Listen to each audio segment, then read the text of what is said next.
Okay, this is from the book right here, Prevent and Reverse Obesity by me, Pete Rogers. This is video part 13. We're on page 81 if you're following in the book. This is figure 312, and it's the concept of caloric density. Basically, the lower the caloric density, the faster you lose weight.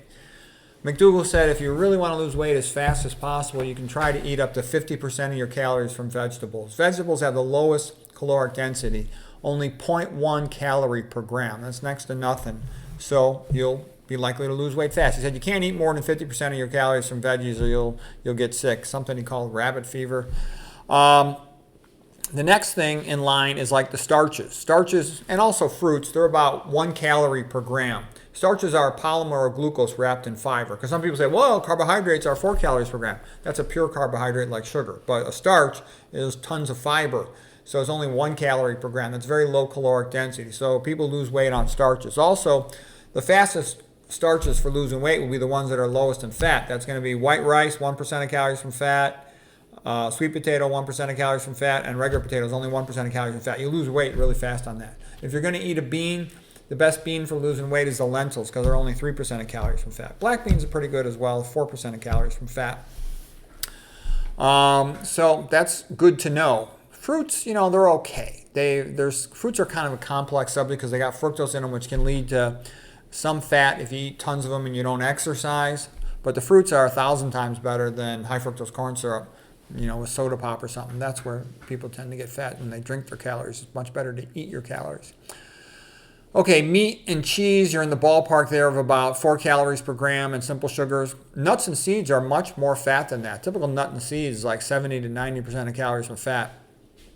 And the fat in nuts and seeds, it's not magic. If you eat that fat, like Dr. McDougall said, the fat you eat is the fat you wear. Flax is 60% of calories from fat. Soy is about 40% of calories from fat. It's real fat for a bean. Garbanzos are about 13% of calories from fat. Oil's the worst. It's the most high caloric density of anything, 9 calories per gram. It's like liquid fat. It's a terrible food. So if you want to lose weight, minimize your caloric density. Okay.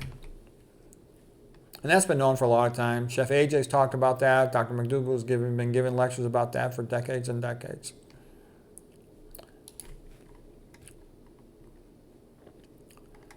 Okay, we'll go to the next picture here. Okay, this is a really valuable picture. As a matter of fact, out of everything I've ever learned, I've been a doctor over 30 years, the most important thing you can know in all of health and all of medicine is that if you feed humans a diet of primarily starch, they become really healthy. That's valuable knowledge. See, a lot of people are impressed by technology. They don't understand most technology is a joke. It's fake. The cure rate for hypertension, diabetes, obesity, coronary artery disease, long-term with a pill, it's like close to 0%. It is 0% for hypertension and for, it's actually 0% for all of them because you have to keep taking the pill. Somebody might say, well, I lost a certain amount of weight this month on this pill. But you got to take that the rest of your life. And all these pills have side effects and they cost money. The diet's free. You got to eat anyways. So anyways, why is starch such a good food? Because it's a polymer glucose wrapped in fiber. So the high amount of fiber stretches the stomach, so you get early satisfaction of hunger, early satiety. Then it goes into the intestinal tract, and the intestinal enzymes have to peel the fiber away from the glucose. So you get the effect of a slow-release energy pill, whereby the glucose is slowly absorbed into the blood, and you maintain a relatively normal, just slightly elevated blood glucose curve a prolonged amount of time. That's what you want. That's what gives you energy. Okay, you don't want simple sugars because you spike your blood glucose rapidly, and then your insulin overcompensates, it drives it down rapidly, and you get rebound hypoglycemia. You're at risk for rebound hypoglycemia. You don't want that. You don't want to eat the fat first because it gets into the skeletal muscle first, causes insulin resistance, and then subsequent glucose or other sugar, especially the glucose, you're going to get high blood glucose level because it'll cause insulin resistance, so you can't get that glucose into the skeletal muscle cell. Other starches, quinoa, oatmeal, whole grains, wheat, rye, barley, all this other stuff, pasta.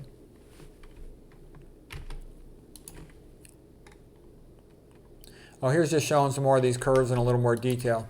So here's the point about if you eat the fat first, this red line, it gets into the skeletal muscle first, causes insulin resistance, and then your blood glucose stays elevated a prolonged amount of time.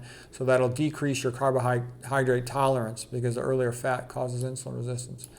the sweets, sweet beverages that are sweetened, they just cause rebound hypoglycemia, have a tendency to do that. The Goldilocks zone, where you stay in a relatively normal, good blood glucose level a prolonged amount of time, comes from eating starches. That's why it's the best food. Okay. And fruits are also great food, but they do have a problem of the fructose potentially can lead to weight gain in somebody who overeats them and doesn't exercise.